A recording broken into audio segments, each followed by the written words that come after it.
It was the coldest night of winter when Mabel Jenkins, a frail widow in her 70s, heard the faint, desperate cry outside her weather-beaten cottage on the edge of town. Snow crunched under her slippers as she opened her front door, her old shawl wrapped tightly around her shoulders. There, on her creaky porch, lay a baby swaddled in nothing but a thin, damp blanket inside a cardboard box, his tiny lips trembling, eyes wide and searching. No note, no name, just a life, abandoned. Mabel's pension barely covered groceries, and her home was as worn as her arthritic hands. But none of that mattered in that moment. "Oh, you poor little thing," she whispered, scooping him up. "You're not going to be alone tonight." She named him Daniel. The authorities placed him in foster care days later, but those few nights with Mabel stayed imprinted on both their souls, though only one of them remembered it. Years passed. Mabel's life remained humble. She crocheted hats for the local shelter, volunteered at the food bank, and sipped tea alone each morning with the old baby photo she'd taken of Daniel. She never married again, never had kids, but in her heart, Daniel had filled that quiet space only a child could.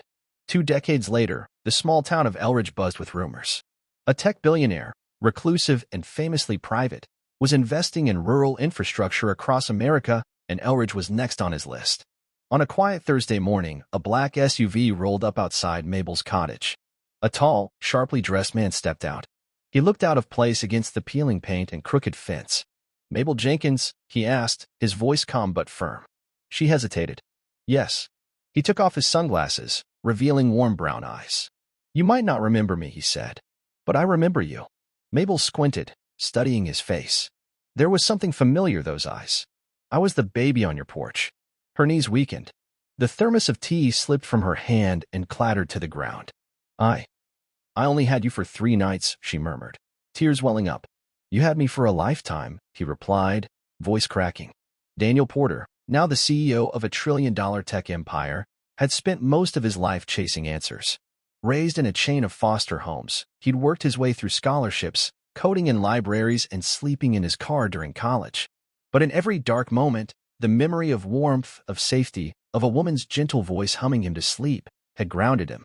He'd found the adoption file last year. Mabel's name was scribbled in a forgotten police report.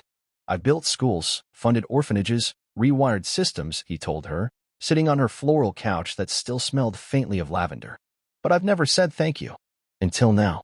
That winter, Mabel's cottage got a quiet makeover. New roof, central heating, a garden path lined with lights. A state-of-the-art community center opened in Elridge, dedicated to MJ, the first to believe. And every Sunday, without fail, Daniel came over for tea. No cameras, no fanfare, just stories, laughter, and a bond that time and fate refused to break.